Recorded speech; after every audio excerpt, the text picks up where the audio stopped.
The Fish Reef project is one of the most meaningful ocean health projects of our time. I'd like to applaud the LTC for a wonderful set of draft regulations. However, it is clear that further more specific language is needed to allow contractors to come into compliance with UNCLOS Article 149, where the needs of developing and landlocked nations are addressed. For this reason, we ask that the LTC and the Finance Committee include specific language regarding specific projects, such as new reef creation as a means to give developing and landlocked nations direct and measured and transparent benefits from the resource and the minerals in the area. Such measures will directly support robust benefit sharing system known as the Great African Food Reef, where the Fish Reef Project and other NGOs will deploy new food reefs from Senegal all the way to Angola, with an eye to the rest of Africa and other nations over time, including Papua New Guinea and the Pacific Island nations.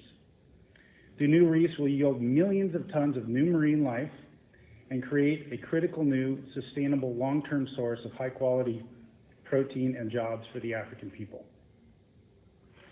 Africa does not currently have a contract or lease in the area, yet they are legally entitled to the benefits from the resource.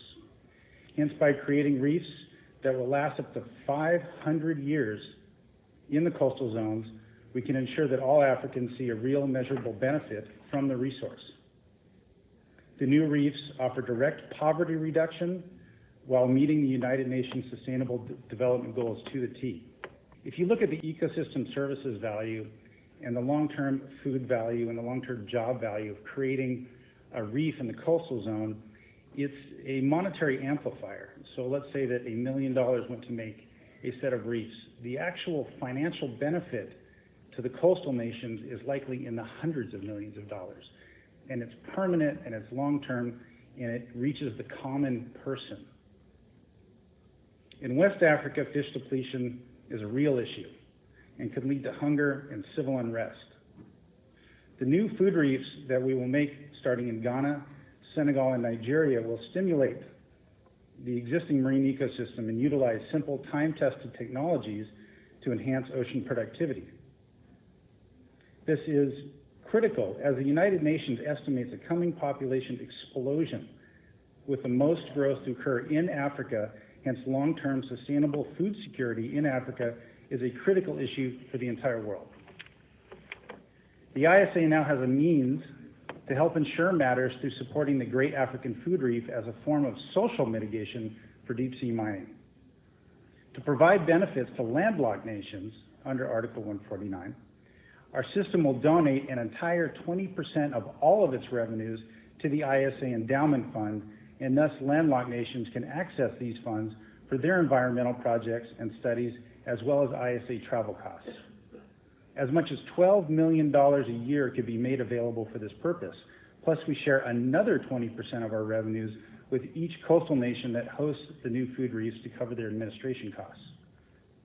Mr. President, we ask that the Council recommend to the LTC this week to adopt additional language in the Exploitation Code that further points to UNCLOS Article 149 with language that might mirror the following: a requirement for contractors to support specific social mitigation projects that must have a measured, transparent outcome.